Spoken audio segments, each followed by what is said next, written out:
Good afternoon and welcome to the 136th of the COVID calls. This is a daily discussion of the COVID-19 pandemic with a diverse collection of disaster experts. My name is Scott Gabriel Knowles. I'm a historian of disasters at Drexel University in Philadelphia. Today I speak with disaster research polymath Ilan Kelman about COVID-19 and disaster diplomacy. Just a reminder, you can catch COVID Calls live every weekday at 5 p.m. Eastern Time on YouTube. Just go to the COVID Calls YouTube channel to watch. You can also watch COVID Calls on Facebook Live and on Periscope. You can hear COVID Calls anytime, recorded as podcasts on Spotify, iTunes, Podbean, or anywhere you get podcasts.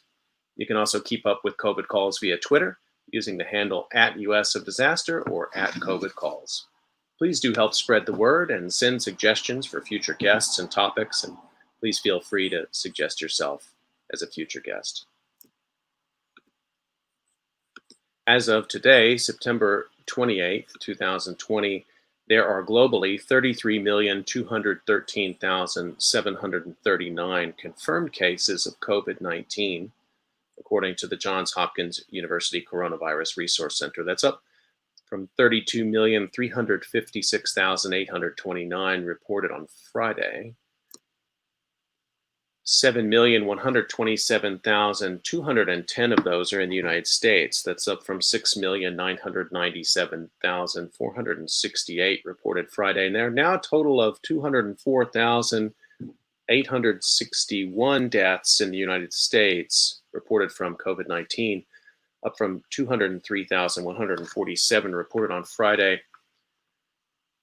That death total for the United States is half of the number of soldiers from the United States who died in World War II. As a way to bring some humanity to the numbers, I've been reading a life story or a story of advocacy for those impacted by the pandemic. I'd like to continue that now. The headline, Yukio Okamoto, diplomat who nurtured Japan's U.S. ties, dies at 74. This appeared in the New York Times by Ben Dooley on May 8th. Yukio Okamoto, a Japanese diplomat and advisor to prime ministers who was one of the most effective advocates for Japan's alliance with the United States and the country's increased role in international politics, died April 24. He was 74. Mr. Okamoto, a native of Kanagawa Prefecture, died in a Tokyo hospital of pneumonia brought on by the novel coronavirus, his office said. Urbane with a precise command of English, Mr. Okamoto helped steer the American-Japanese relationship through some of its most difficult times. He was assigned to manage the partnership between the two countries in the 1980s when they were competing for the mantle of global economic leadership, while also banding together over their shared apprehension of the Soviet Union's influence in Asia. In 1991, Mr. Okamoto took the rare step of leaving his job at Japan's foreign ministry to start his own consulting firm, going on to serve on numerous corporate boards. But the Japanese government would not let him go. Over the decades, the country's prime ministers called on him to use his deep reservoir of knowledge about the United States and close relationships with his American counterparts to help navigate some of the most sensitive issues affecting the country's relationship, from the disposition of a U.S. Marine base in Okinawa to the handling of the 70th anniversary of World War II. Even after his career as a diplomat officially ended, Mr. Okamoto continued to serve as one of Japan's most capable champions. He articulated the country's politics and policies through private discussions and meetings, public lectures, and countless appearances in the media, including in the pages of the New York Times. At home, he was a well-known commentator and author, publishing regular columns and writing and contributing to numerous books on politics. At the time of his death, he was working on a book that he hoped would pass on his knowledge of and enthusiasm for the U.S.-Japan alliance to the next generation. Along the way, the refined but approachable former diplomat won friends and admirers from across the political spectrum. While Yukio stood out for his policy entrepreneurship, it was his humanity that drew people from so many different fields into lifelong friendships with him. Michael Green and Kurt Campbell, both of whom worked with Mr. Okamoto in high-level American policy positions, wrote in a statement on the website of the Center for Strategic and International Studies in Washington. Those working on U.S.-Japan relations today will want to remember and take some inspiration from the fact that our alliance was ultimately forged not by the impersonal forces of history, but by men and women like Yukio Okamoto.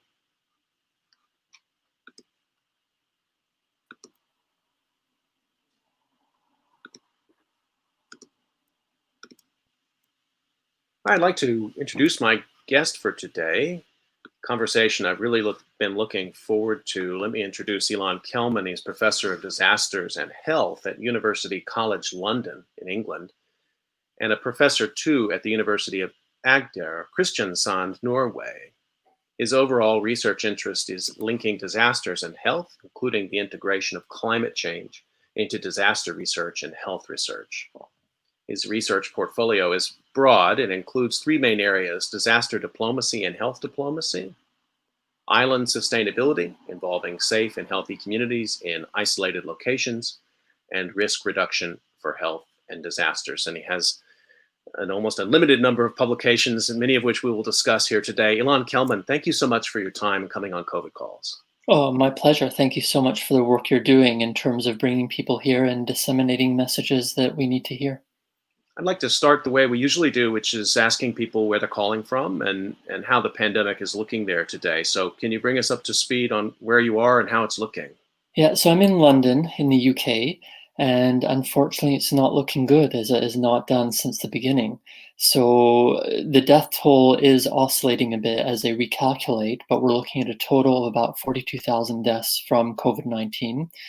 And whereas testing has been increasing about linearly since around May, unfortunately, over the last few weeks, the number of positive tests has absolutely accelerated, and that's been exponential. So we're now around 4,000, 5,000 positive tests per day. Very fortunately, deaths are still at a low number, maybe about a dozen per day, although that fluctuates quite substantially. And we're just hoping that number of hospitalizations do not increase exponentially, and of course, number of deaths not increasing exponentially. But a lot of the measures which are being taken are very erratic, are not very systematic. Lockdown and the way it's been implemented has been taking its toll on people, and there's a lot of competing forces trying to say open up or close down to different levels.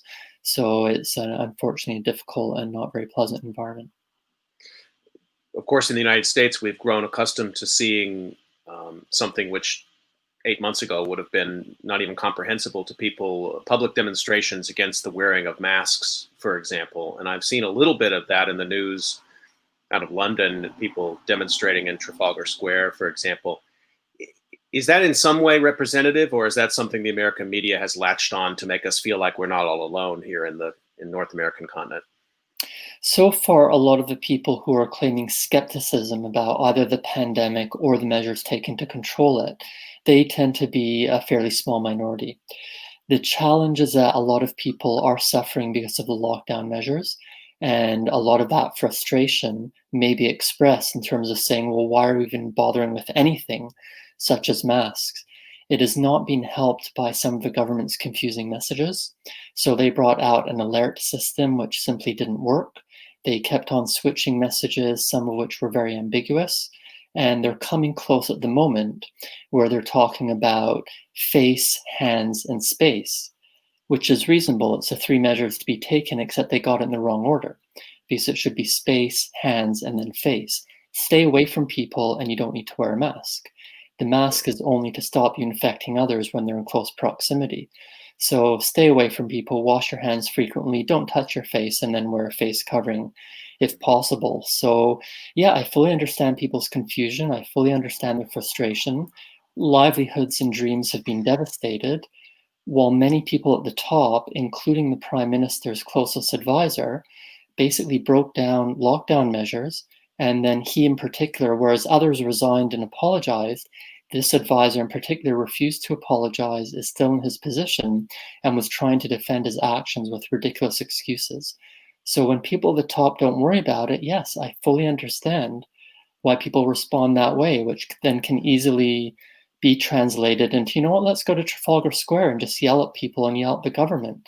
I do understand where some of them are coming from. Tell us a little bit about what's happening on your campus? Are you remote? Are you in person? Are you hybrid? How's that playing out? So right now, University College London has guaranteed a small level of face-to-face teaching. We are being very clear to the students that they have to be very flexible and adaptable because we simply don't know. I or the student could come down with symptoms at any point. So even in that morning, if we have guaranteed a face-to-face session on that day, it may have to be canceled and go online at the last minute. UCL has done very well in terms of saying we don't want more than 25% people on the campus. They've instituted one-way systems and are very controlling of the entrances and exits as they should be, as well as increasing cleaning and the hygiene measures. The real challenge is that students come to university for reasons to make use of the facilities, to meet other people, and to enjoy sort of the face-to-face with us, with Sure. the teachers, with the lecturers and supervising, and they're not getting that much of it, which very much affects the experience. Also, we have a situation now where I think as of today, there were over 40 universities had reported outbreaks of COVID-19 amongst the students. So our term actually starts around this time, sort of depending on the university, mid-September until late September. Right. So this is our first week of term at UCL.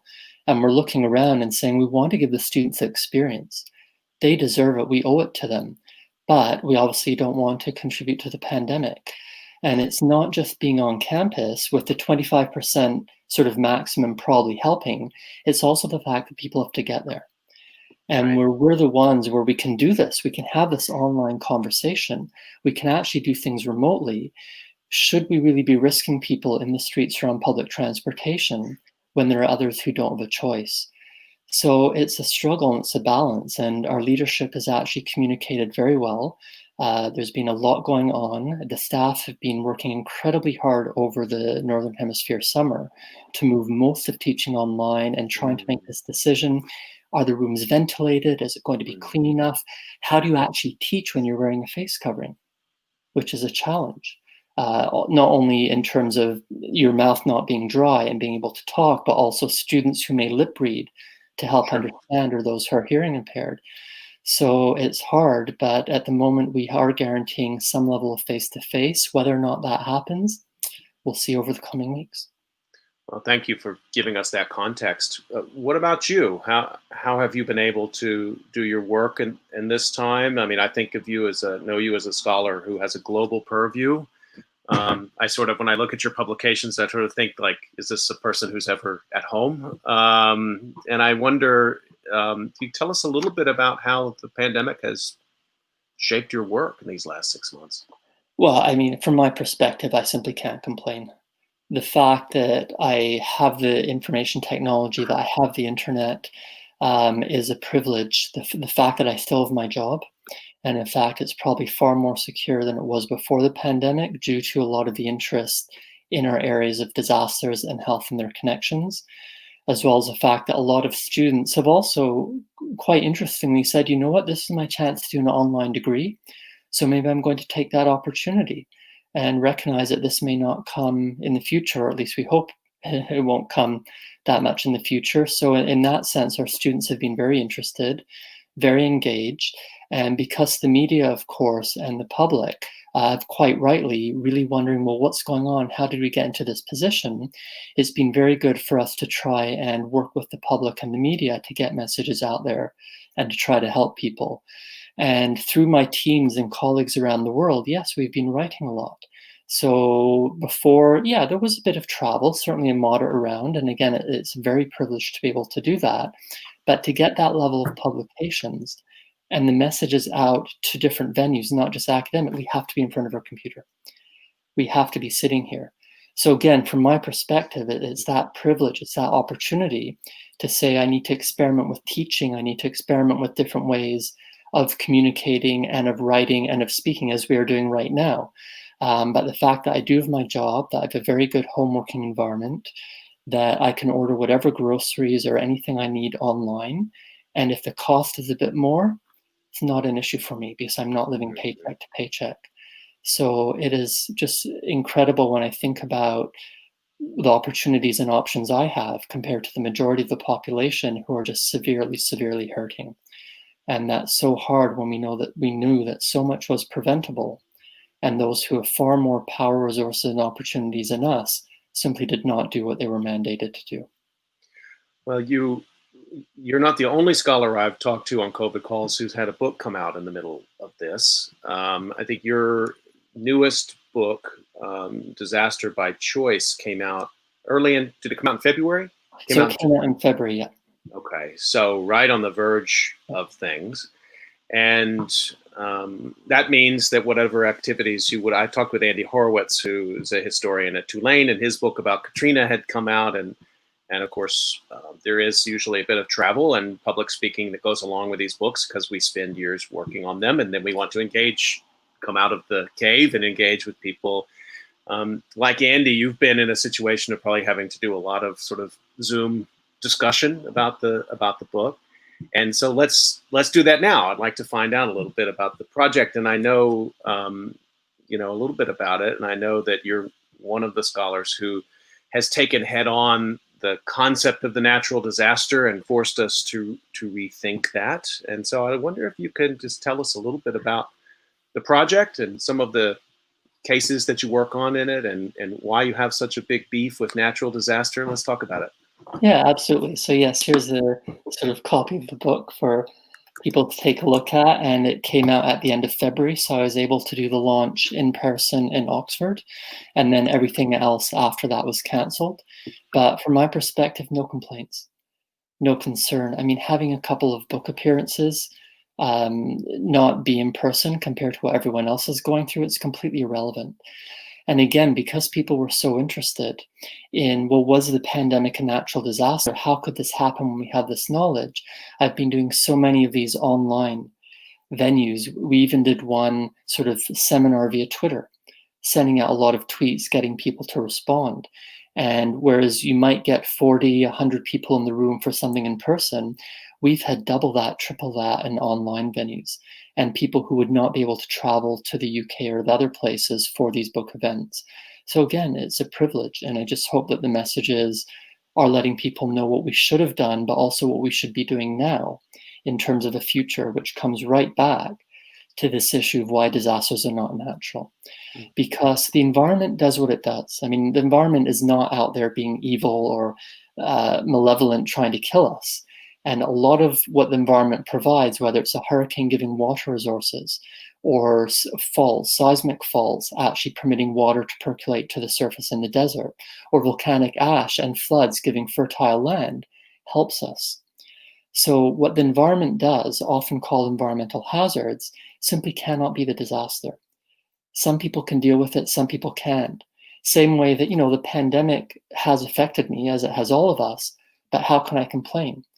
Whereas other people, their entire life's work has been wiped out. So people have different levels of power, resources, opportunities, and choices, and it's how we deal with it collectively that determines what the disaster is and is not. So it's not nature, it's not natural. So we shouldn't be calling them natural disasters. They're simply disasters. So let's talk about the choice dimension then. What are the different scales and frameworks that we think about choice? I mean, land use obviously being one, or systems of government that we put into place. Even, I suppose, the choice to not see poverty itself is a way of choosing. Can you say a little bit about that word, because it's a powerful word? Yeah, and it's certainly one which has generated a lot of very legitimate discussion. Who chooses? And why do they choose? So we know that disasters come from these vulnerabilities, not from the environment, not from the hazards. We know that these vulnerabilities are created by the systems of power, and typically people who are most vulnerable are the ones who have the least choice regarding their vulnerabilities. So someone, some system, some collective, some individuals are making these choices to create and perpetuate vulnerabilities, and not to admit what disasters are, not to admit their causes, not to deal with them. So whether it's that individual saying, you know what, oh, this is a beautiful river view or a beautiful ocean view, and the house is only $2 million, so I might as well take it. They're making a very individual choice to put themselves in the floodplain. They can afford it, maybe they have insurance, maybe they don't, but they're still making that choice, which then ripples out and affects other people's behavior and other people's options. We can contrast that to, say, people working in flood farming, subsistence farming, and then a country funded by international consortia builds a dam upstream and just completely removes their livelihoods. It may also be that they're then forced to work someone else's land, so it's no longer their own land. They're dependent on that landlord for wages, and they're still living in a floodplain without fully understanding the flood. So then something happens upstream, the dam releases water, they're not used to the regular cycles, they're not really attuned to the natural flood cycle, and so they do get flooded, they lose everything they have. They cannot go to work on someone else's land, so they don't get their days of wages. So who's making those choices? And ultimately, it's about saying that it's really these systematic approaches to power, resource allocation, and how we treat people, which ultimately causes and continues the vulnerabilities, which then create the disasters. So what we want to try and do is rebalance that to ensure that people do have the choices. And yeah, if you have $2 million and you put it into a house in a floodplain or in a seismic zone without any earthquake resistance measures, you're making a choice. What I would rather do is ensure that everyone has these options, and we change disaster by choice to no disaster by choice. One of the things in the United States is that, over certainly the 19th and into the 20th century, problem like a floodplain management, for example, or wildland fire management, a lot of that moved into the realm of expertise, in some cases, pretty esoteric expertise, as we might wish it to. These are understanding these ecosystems. It's not something you wake up in the morning and walk outside and understand how a floodplain works. But that there's a tension there with what you're describing, which might be a more thoroughgoing, more democratic sort of set of interventions to talk through those choices. I'm fascinated by that tension. I'd like to sort of hear your take on it between sort of experts and management of environmental systems, which, when done in that way, can foreclose democracy, which is slow, messy, and sometimes often doesn't come to any conclusion or any clear set of conclusions. To me, it's always a balance. I have learned so much from taxi drivers. On the other hand, I've also learned so much from professors and from people with PhDs. So it's really, to me, about exchanging and about always learning and always teaching. I find that when people call me an expert, I sort of think, well, hang on a minute, be careful there, because there's so much I don't know and there's so much that I have to learn. So we can certainly discuss and see where I do know things, but we also have to be careful because I make mistakes.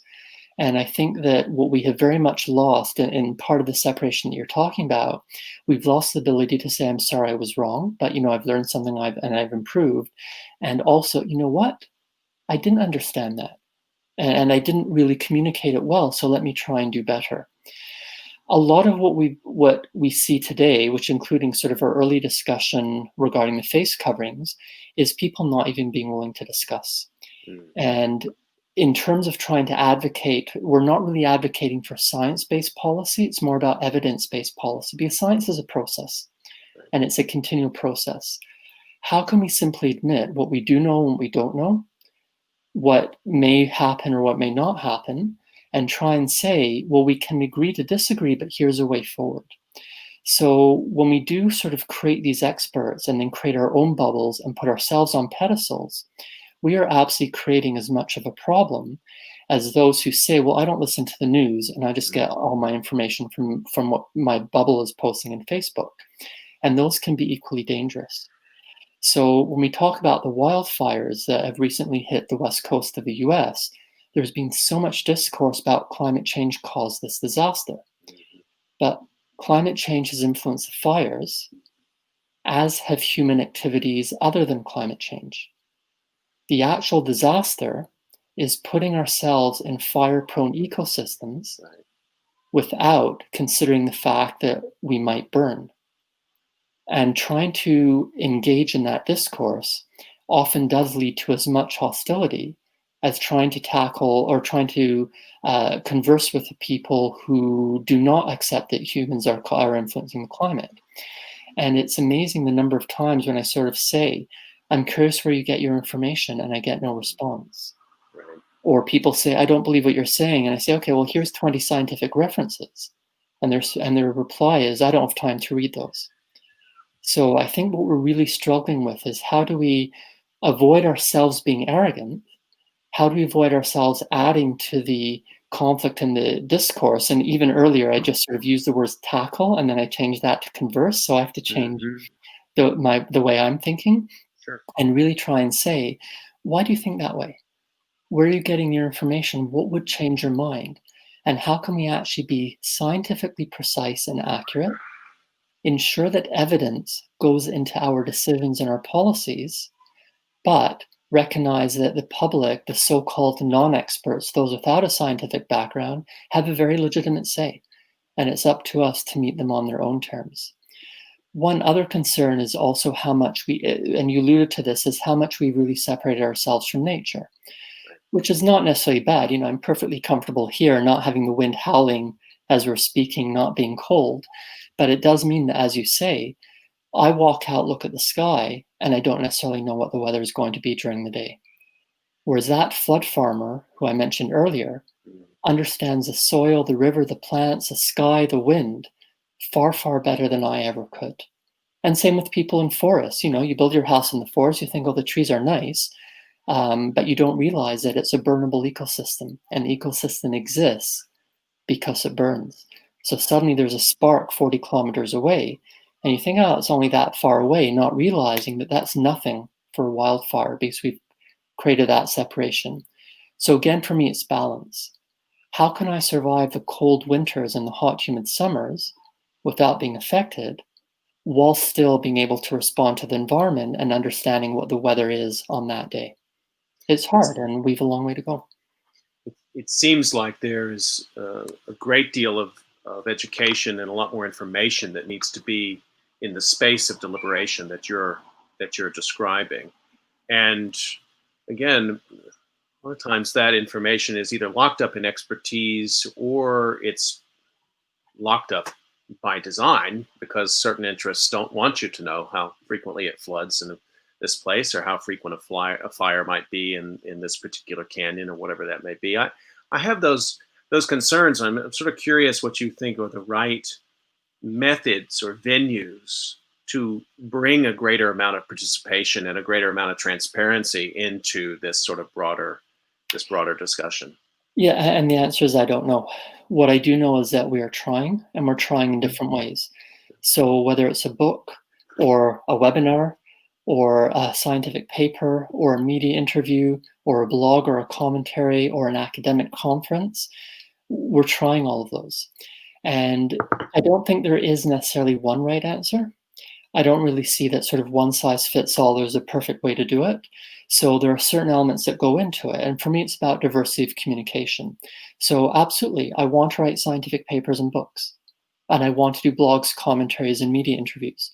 I want to be standing up in front of a classroom or virtual classroom, but also talking to the public and talking to my peers to learn from everyone. So for me, it's about a variety, a diversity of different communication approaches, seeing what messages work, what people respond to, where I err, and then try and improve. That's for me, that's certainly one element. The other element is diversity. So certainly over the past 10 years, I've perhaps been on half a dozen all male panels where we have sort of 4 or 5 people there. And you kind of think, well, hang on a minute, what's going on here? Because this shouldn't happen. And so we're now trying very actively to say, Yeah. are we respecting different viewpoints? Are we taking different approaches?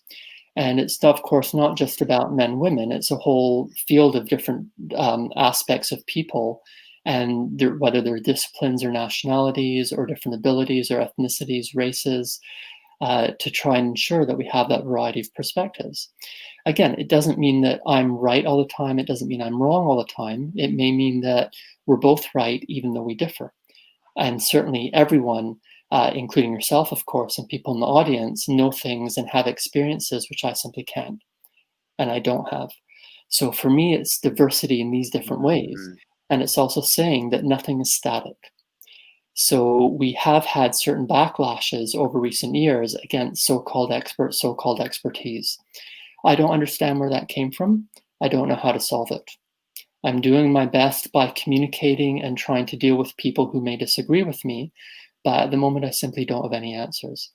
So it's a struggle, but by working together, by ensuring diversity of topic, of people, of approaches, we can hopefully learn and do better and learn to have this balance of trusting each other and saying, well, I'm not going to dispute everything and I'm going to really respect what someone is saying or doing, even if I disagree with it.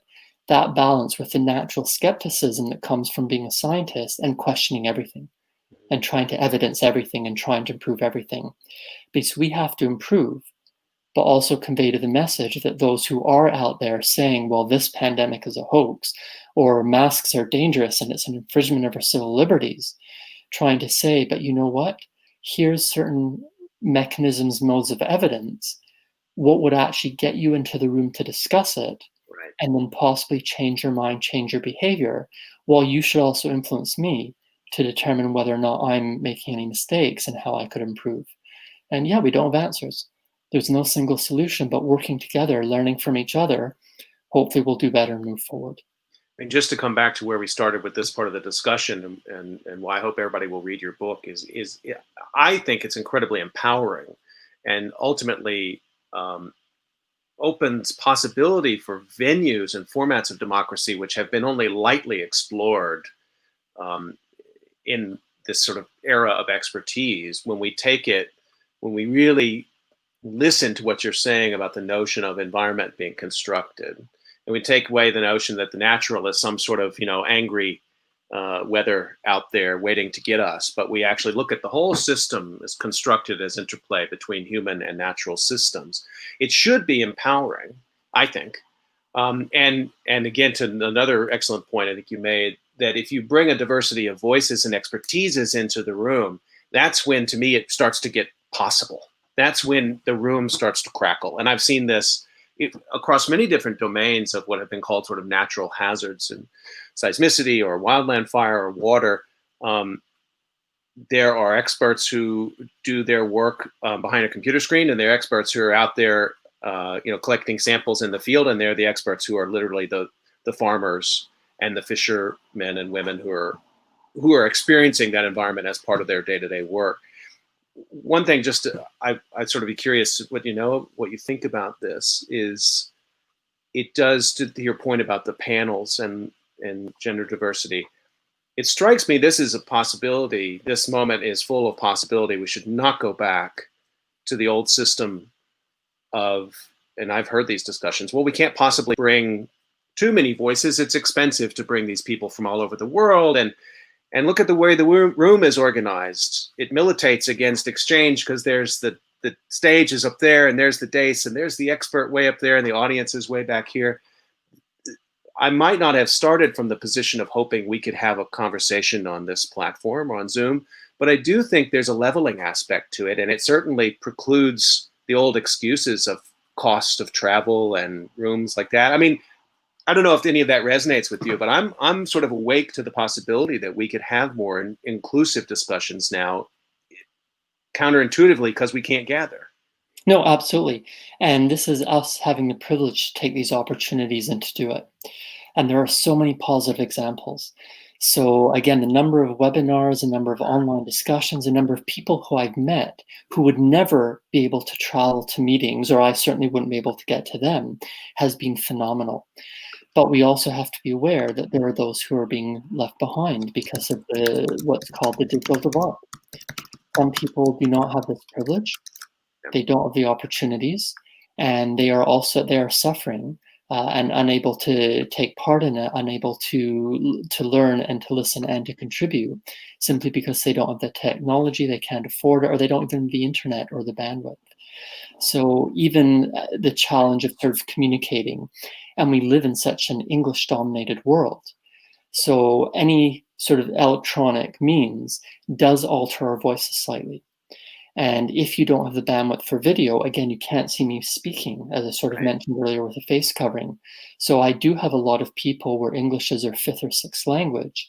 say that aside from the affordability, they actually really need that face to face because the body Mm-hmm. language conveys so Hmm. much more. They can see my lips and I can respond to them. Maybe I should speak a bit slower, articulate a bit more, or maybe they're fine and I can just speak as normal.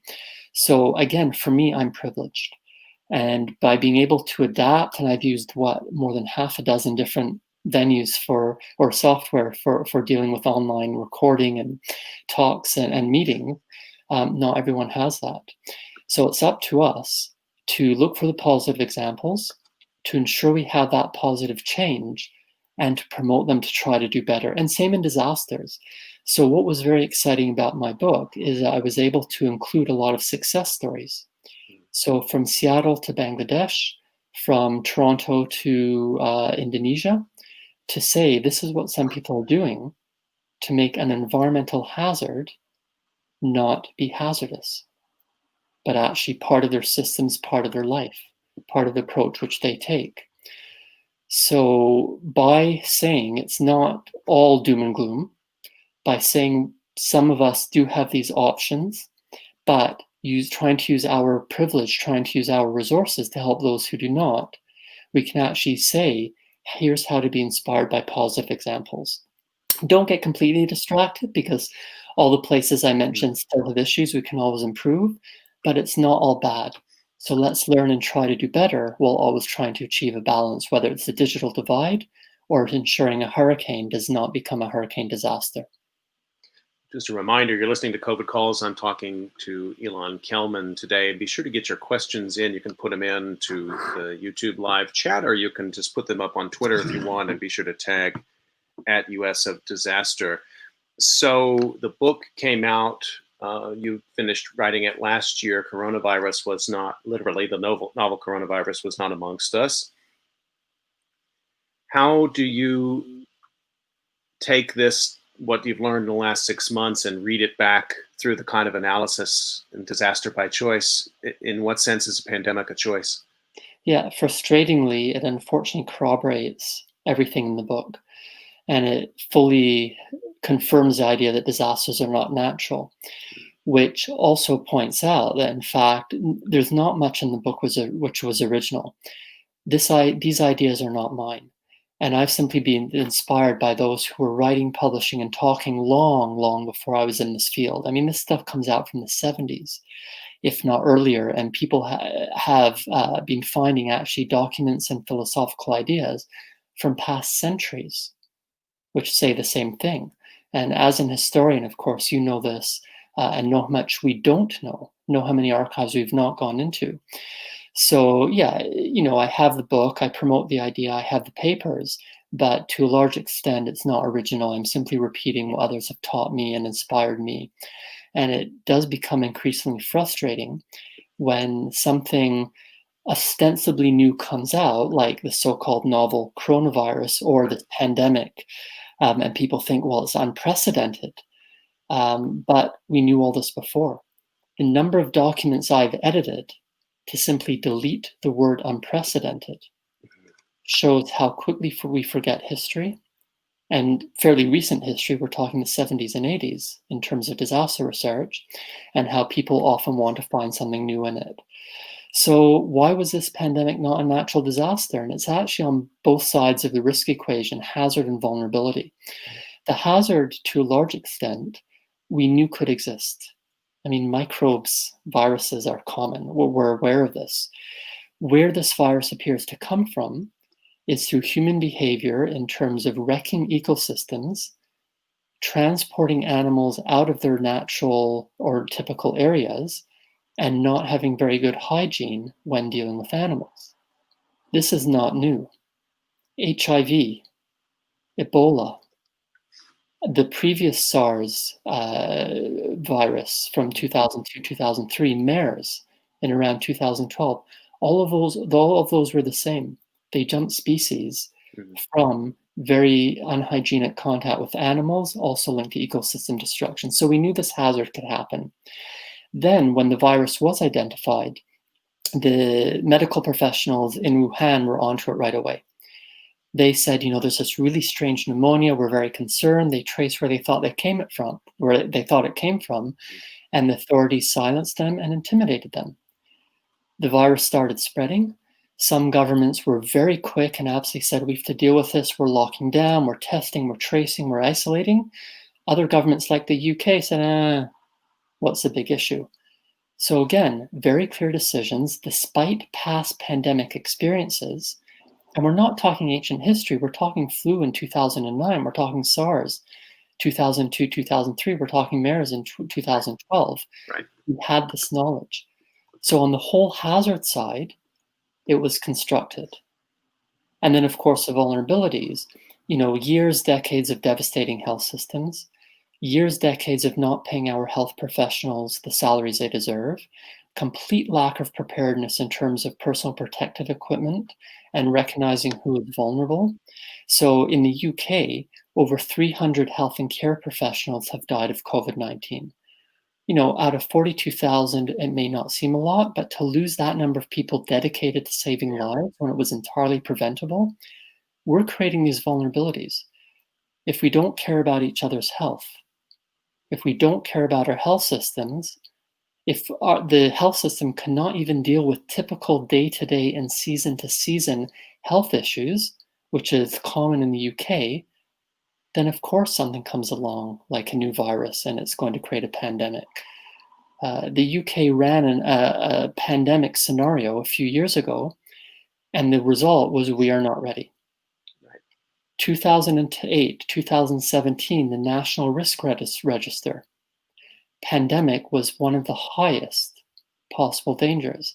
And the US, of course, the previous president set up a pandemic commission, which was dismantled by the current president. Right. So all these vulnerabilities were completely manufactured against knowledge, against understanding, against recent experience. So all these aspects of the pandemic, the hazard, the vulnerability, the combination to risk, the creation of the disaster was entirely our own causation. I think we have to make a pact. I'm right there with you on the unprecedented. We have to, after we're done getting rid of natural disaster, we have to get rid of unprecedented. The number of times, just as you said, and also the Black Swan event, all of these different, sort of tricks of language that try to once again sort of weave a kind of amnesiac spell around us, which blind us or make us forgetful of the past, which is right in front of us. I'm right there with you on that point. My colleague David Alexander says that black swans are red herrings. Oh, I'm going to use that. That's good. But this is also where your recent book converges with your sort of other track of research, which is the disaster diplomacy work. And we have, it's very common in disaster and borne out by disaster research to expect a sort of pro-social moment, sometimes much longer than a moment, a protracted period of time in which people are helping. Maybe they're converging, they're helping too much even in some cases. There's outpourings. People usually in disasters give money, they give blood, they send teddy bears, they send blankets, they do everything they feel they can. It's been a little bit different in the pandemic.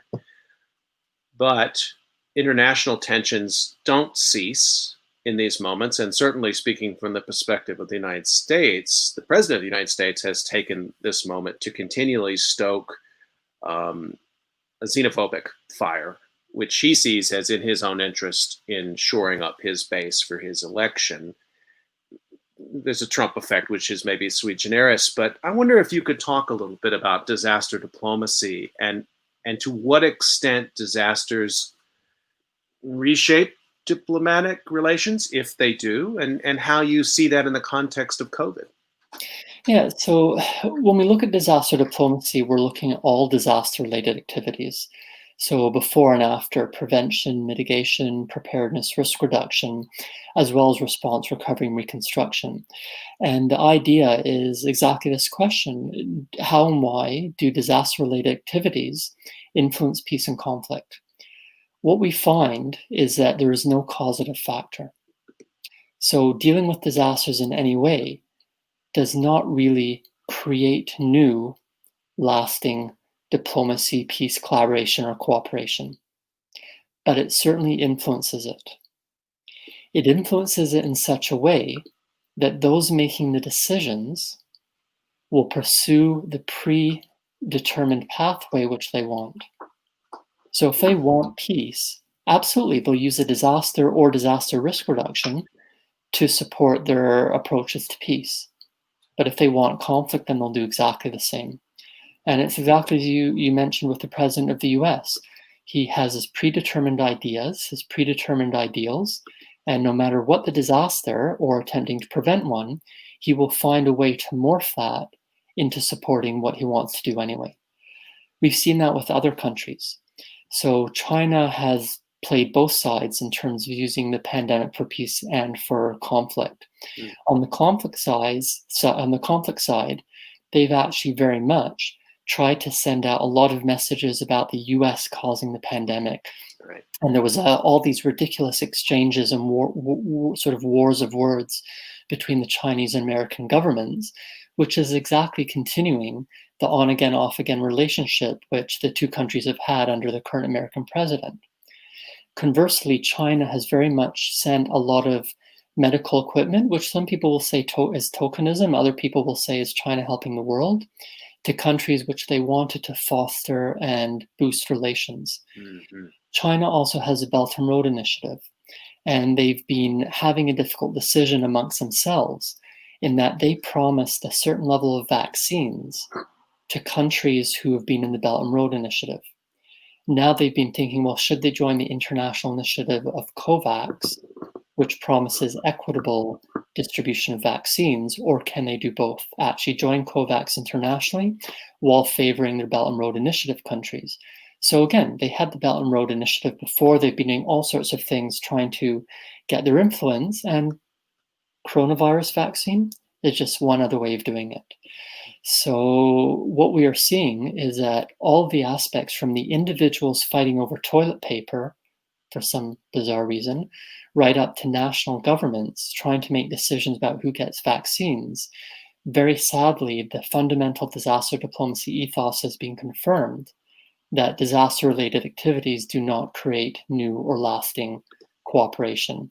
And that sort of speaks to the question which we have, that how do I envision the operationalization of global disaster diplomacy in eras of global hazard events? And the answer is, unfortunately, nothing has changed. So even other global hazard events, such as possible meteorite strikes, there are definitely international scientific and technical collaborations, but that's from people who want to collaborate anyway and are trying to do very well for surveilling and monitoring to help the planet in case of a problem. But all these initiatives to deal with these global hazards have not led to new lasting diplomatic cooperation amongst countries. Just wanted to thank Joki Marumba, who was a guest on COVID calls earlier, for that question, and thank you for addressing it. And I take your point about sort of nation to nation diplomacy, but we've also been made aware, some already knew these, but many people didn't, of the sort of level of international cooperation in other kinds of organizations like the World Health Organization or the UN. We sort of hear about them and maybe we don't know exactly what they do. Can you assess that a little bit, the sort of intermediaries in disaster diplomacy? Same effect? You don't really see their role shifting much in the midst of a disaster event, or are you seeing some other kinds of effects, combinations that maybe you hadn't expected to see? So absolutely. So taking the wider perspective of diplomacy and cooperation, we're all diplomats.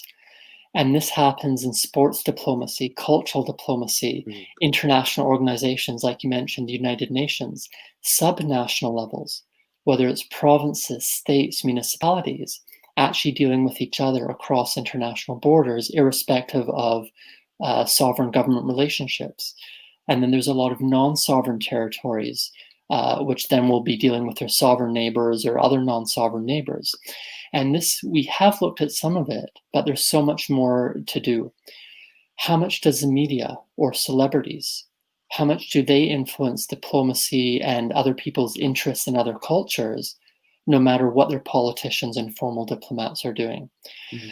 When it comes to the UN, it's a bit tricky because the UN is a member state organization. Right. So it's ironic that certain countries blame the WHO for messing this up, when in fact these are the countries which cut the WHO's budget. And this is not about coronavirus. Prior to the previous Ebola epidemic, people were saying, well, the WHO really messed this up. I mean, they should have controlled it in West Africa long before it became an epidemic. But in the previous 3 to 5 years, countries had actually completely sliced the surveillance and monitoring budget of the WHO.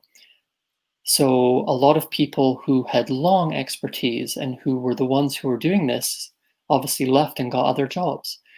So this is sort of what we see often with the UN, of member states fighting each other and then saying, well, I'm not giving you money. Oh, now it's your fault that you don't have resources. What we see at the multilateral level is often much more formal and intense sort of diplomatic dancing and diplomatic exchanges, and even at the bilateral level. And we definitely, between WHO and some of the other ones, whether it's the Security Council or General Assembly, it's simply used for political purposes. So irrespective of the very dedicated staff, particularly the technical people who are on the ground saving lives and trying to do their best within an absolutely horrendous morass of paperwork, bureaucracy, and administration, the organizations themselves are not really set up to create new cooperation or diplomacy.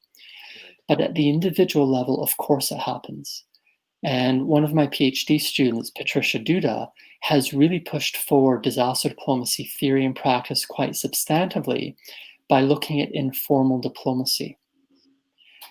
What I don't know, and what we need to investigate, is in the halls of Geneva or New York, or in the field camps within the Ebola epidemic or the coronavirus hotspots, are the UN bureaucrats and the UN technical experts forging these informal links, which then scale up, ripple out, in order to get things done.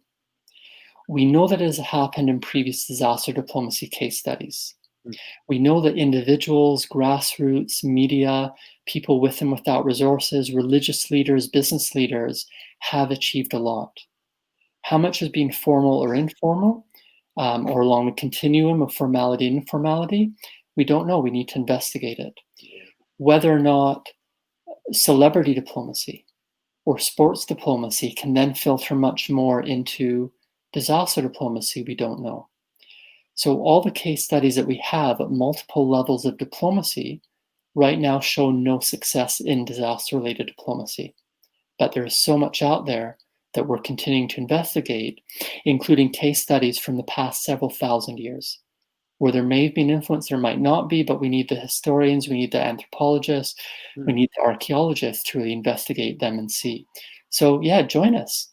You can see a lot on disasterdiplomacy.org. You have my contact details.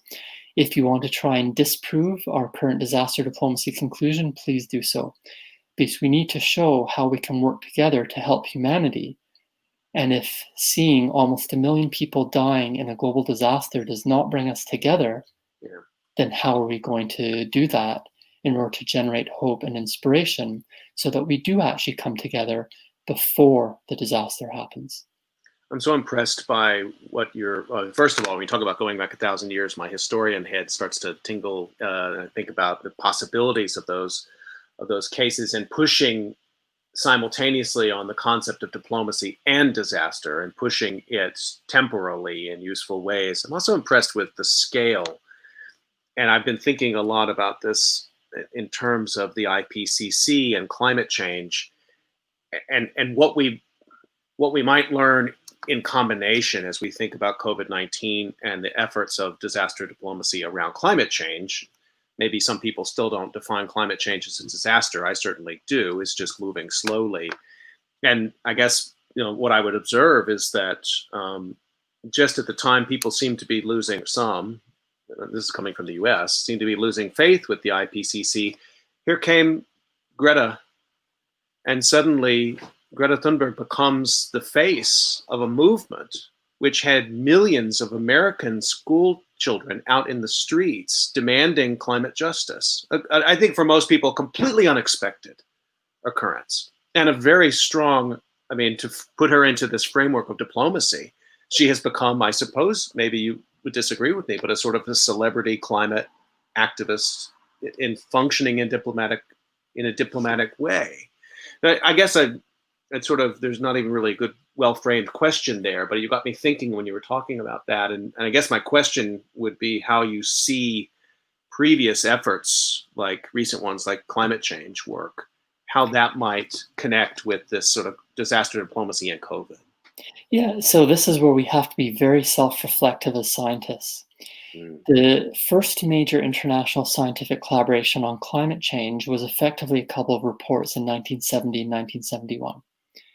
They inspired some multilateral scientific cooperation in the 80s, which led to a conference with the World Meteorological Organization in 1988, and therefore the first IPCC report in 1990. So that's the Intergovernmental Panel on Climate Change. And what's interesting is that it is a scientific body, or a body comprising mainly scientists, but the name is Intergovernmental Panel. It is a UN body.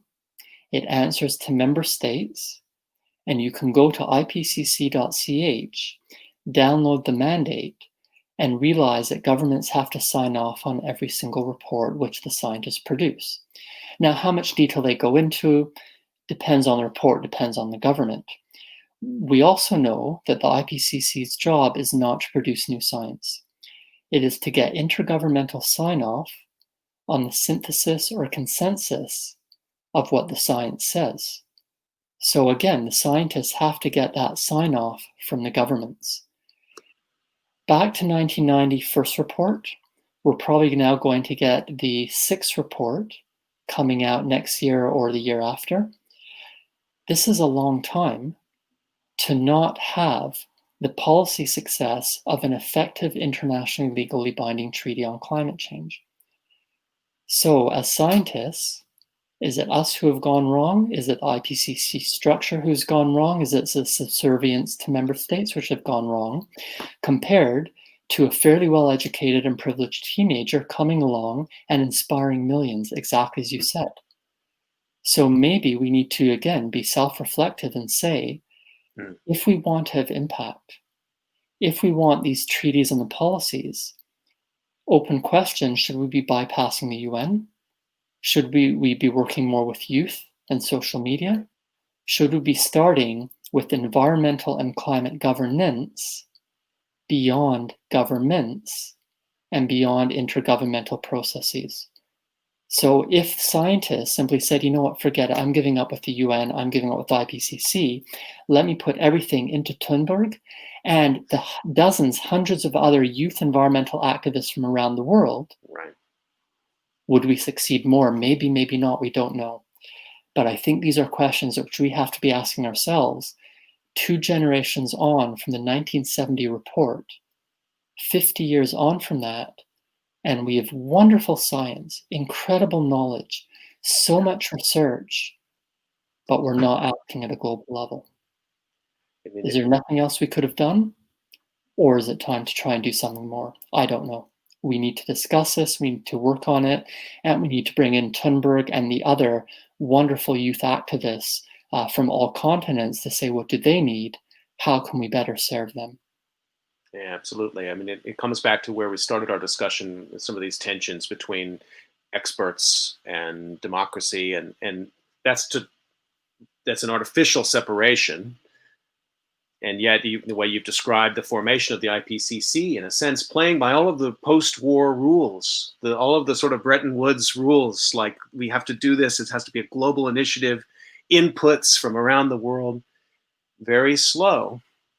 And ultimately, 2 or 3 countries can shut things down. And then here comes this teenager breaking through. I hope people will take a look at your research there on disasterdiplomacy.org. We're almost up on time with Ilan Kelman here on COVID Calls, but please get a question in. I think we can still sneak a couple more minutes in. I know it's getting late for you there. No problem. I wanted to ask you, so this is for the wonks who are listening, but there are disaster research wonks out there and some regular listeners who didn't start in that way and now have become as such, and I've heard from them. You keep up with the research community itself. And you have a great publication out this year, which takes a look at the history and state of play and maybe future trends for disaster risk reduction research. It's too much to ask you to do to summarize all of that, but I wonder if you could speak to us a little bit, and you just outlined one, um, areas where you would really like to see more research going, where you'd like to see combinations of researchers sort of moving into space that you think have a lot of potential in this moment. I think a lot of us want to try and get people, particularly those with the power, to change what they do about disasters and how they view them. We have the knowledge. We've had it for decades. What we are really troubled by is when that knowledge is not used at the very basic level, such as using the phrase natural disaster, such as not accepting or admitting what real vulnerabilities are and that they are long-term processes which create disasters, such as often regressing into a hazard focus and trying to blame changes in weather or a specific fire or a specific virus for the disaster rather than taking the broader and deeper views. So for me, the real pinpoint of the agenda for disaster research, how do we create the change which we're seeking? And in fact, there's a very good comment which has just come in. In May, the president of Costa Rica proposed a technology pooling initiative with WHO. Are there more initiatives like this? And are they viable in the context of economic interest? And the answer is there are so many initiatives, whether they are at the UN level or at the local level. A lot of these issues of pooling, of collaborating, I mentioned COVAX earlier, for example, whether it's bringing together governments and technical people or simply individuals from different villages and settlements. People are doing this, but the answer to effectiveness is some yes and some no. What are the factors which make it yes? What are the factors which make it no? What are the factors which put it in between? And again, this comes back to how do we change mindsets? How do we change behavior? How do we change attitudes? How do we create and change values to deal with not just disasters or vulnerabilities, but the fact that they are embedded in the wider issues of development, sustainability, equity, justice, resource distribution? What are the real influences? Can change happen quickly, or is it generational? To me, these are really the wider issues about humanity, where we are going with our species and our planet, very much expressed in disasters and vulnerabilities, but not just in disasters and vulnerabilities. So I would really like to see disaster researchers expanding and deepening to try to say, what change do we want, and how do we achieve that without causing more problems? I just want to let that settle for a second, because what you've said is something that I've been trying to articulate. The way I've been saying it is, I feel like if disaster researchers succeed, disaster will stop being what they're researching. And what I mean by that is it will broaden out. It will no longer accept the confines of something which we call a disaster, some exogenous bad thing that happened to us that we then get over and move past. But you've just been describing a set of methods which then unlock these broader questions. My sense is that many researchers are a little resistant to that. In some discussions I've had, they say, well, I don't want to be a philosopher, or I don't want to be an economist, or I'm not here to critique capitalism. I'm interested in some quite specific questions that may be in sociology, or that may be in anthropology or international development. What do you say to a researcher who might have great interest and enthusiasm for the kind of empirical work that you do, but says, I don't want to talk about politics. I don't want to get pulled into these kind of globalization and politics questions? Well, we need them. Because what I do is try to bring ideas and case studies together to seek patterns and to seek overarching approaches. Mhm. I cannot do that with those who dive deep, but very narrowly. And I'll just repeat that nothing in my book is really original.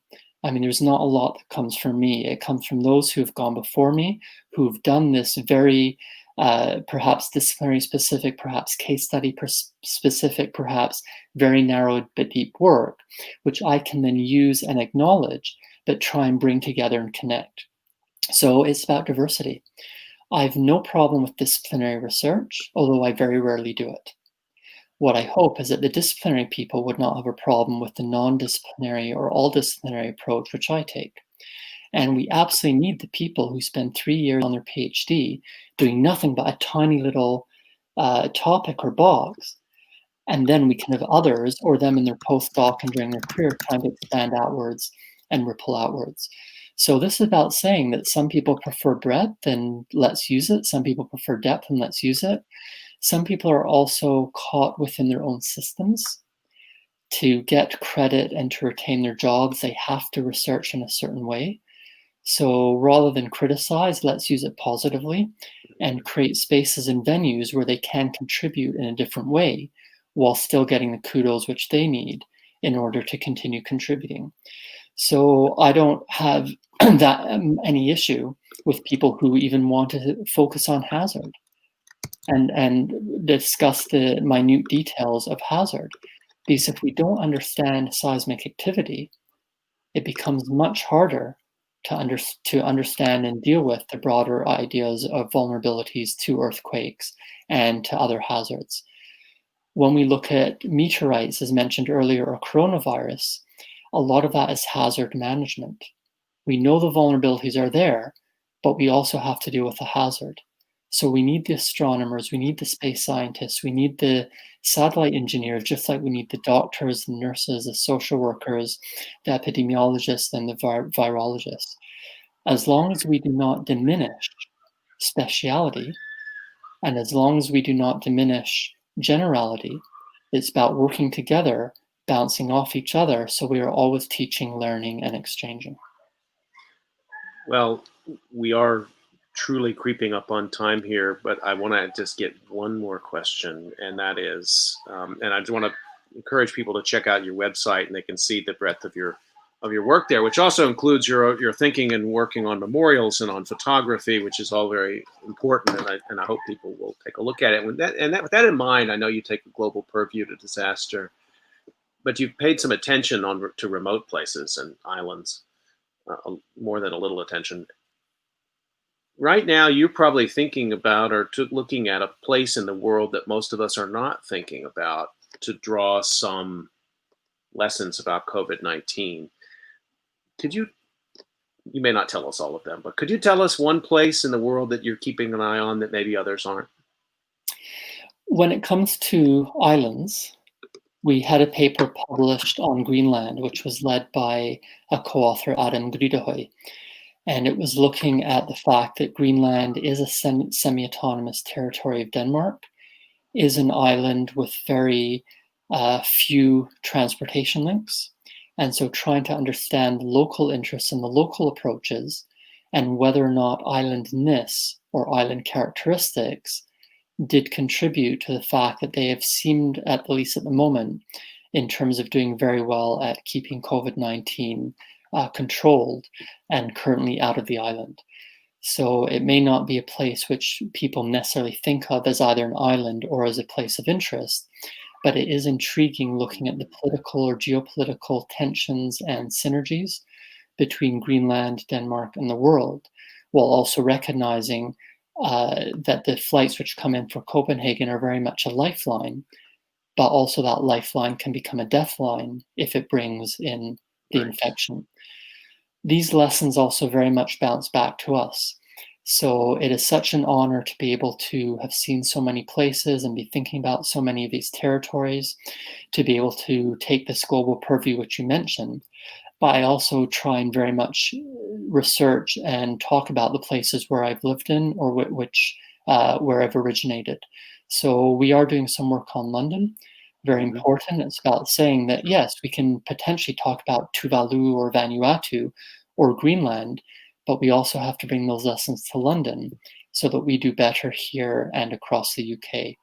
And again, this is part of what is just amazing about being a scientist and having that intellectual freedom to say, yes, we do need to help those people who are suffering most, but it's also about ourselves. And why would I dictate to anyone what they should do or what their government should have done if I'm not doing the same for myself, for my own governments, and for my own location? So this is really part of joining forces, bringing together, learning from each other across continents, Mhm. as we're doing now, and really appreciate everyone who's contributed.